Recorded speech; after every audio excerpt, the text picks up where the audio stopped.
Hello once again and welcome. We are proceeding with our another episode of how to read music. Now in the previous episode we have looked at the solfa, that is do, re, mi, fa, sol, la, ti, do, ti, la, so, fa, mi, re, do. And that is the sounds you will hear children singing to, kindergarten children, but it is not childish. Okay, it's very important in your study of how to read music. We have also looked at how the keyboard, a basic layout of the keyboard, and let me just bring it in. We have this was our notes for that lecture or episode. We had the solfa, do, re, mi, fa, sol, la, ti, do, ti, la, so, fa, mi, re, do. Okay, and then we have the keyboard layout, the basic keyboard layout, where we have, I told you, for you to grasp the pattern, just notice that we usually have two black keys consecutive, and then we have, or adjacent, and then we have three black adjacent keys. Okay, once you've drawn those two groups of black keys, the 2 and the 3, you come down here and drop a line from the first black key, drop another one from the second black key, and then drop a line all the way from up to here, that is to separate the 2 and the 3 black keys, and then you continue by dropping lines from the other black keys. Now these lines will now have given you the white keys. When you look at your keyboard, you have the black keys and the white keys. So your white keys are labeled using letters, and you remember in music we only have A through G. Okay, so these white keys are labeled using those letters A to G. And how do you label them?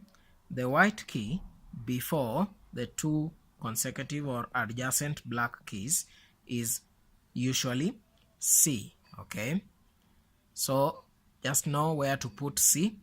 It is put on the white key before the two adjacent black keys, and then you proceed with D, E, F, G, A, B.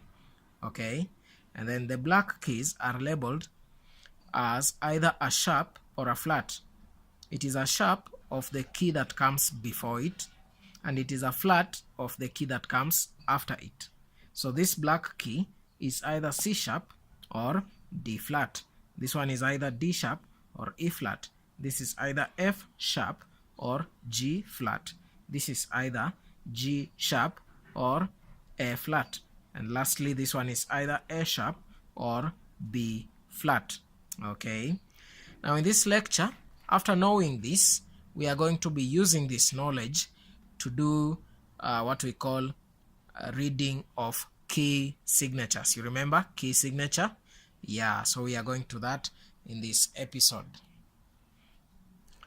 Now the key signature, as I told you earlier, is usually immediately after the clefs. Okay, so here we have I'm using the G clef or the treble clef just to give an example, but you'll also find it on the bass clef or the F clef. Now here on the left we have a key signature written using these symbols that we called flats. On the right we have a key signature written using the symbols that we called sharps. So reading key signatures will differ depending on whether the key signature is written using flats or sharps. Now the rules for reading a key signature are as follows. For where the key signature is written using flats, you look at your flats from left to right. That is the normal reading direction. You read from left to right. You can see my pen. I'm using it to point or to show you the direction I'm reading.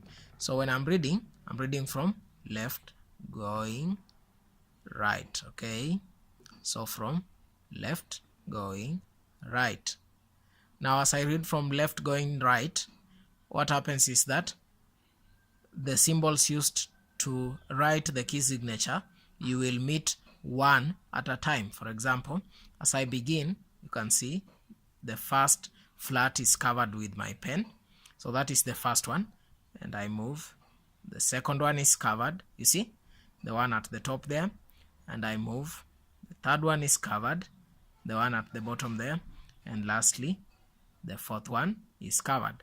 So that is how you read the key signature from left to right, and that is how they are arranged. The symbols are arranged.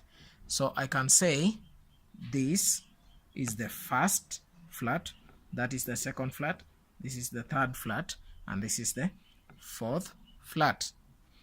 Or I can also say this is the last flat, this is the second last, this is the third last, and this is the fourth last. Okay, don't be confused.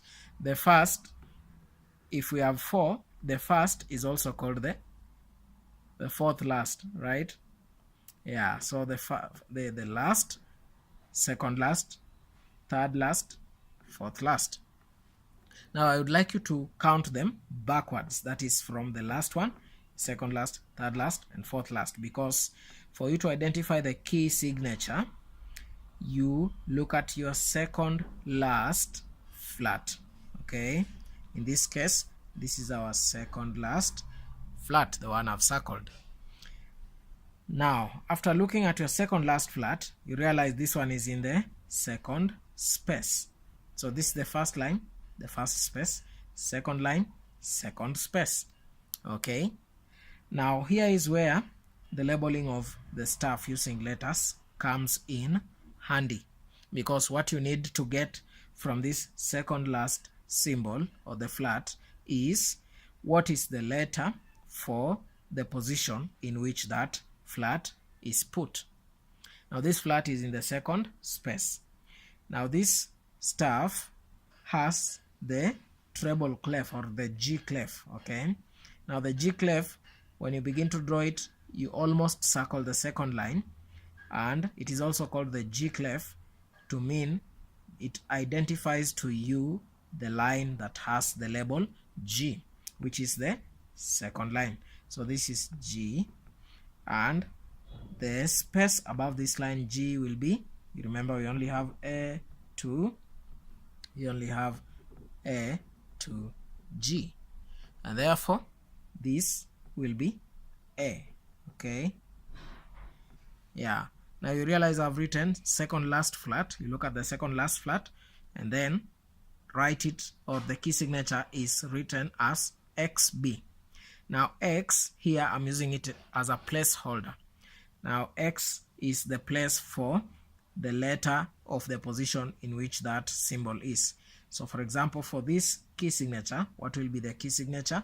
It is A flat. This is flat. Okay, so the key signature for this piece of music will be A flat. All right, yeah. Now there is an exception. There is an exception because we have said you look at the second last. But what if there is only one flat? If there is only one flat, the key is usually F major.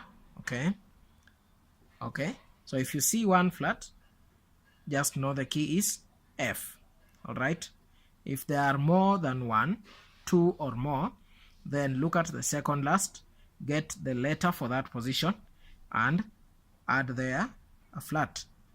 So for this case, it is A flat. The second last was this one, which is on position A, because this is G clef, the second line is G, therefore this space is A. So A flat major. Okay, A flat major. So that's the key signature. Now it is not only going to be with 4 flats. You have several keys. Each of the keys has a different number of flats that will be used in the writing of its signature. So just look at the second last, identify the letter for that position, and note it as that letter flat, and that is the key signature.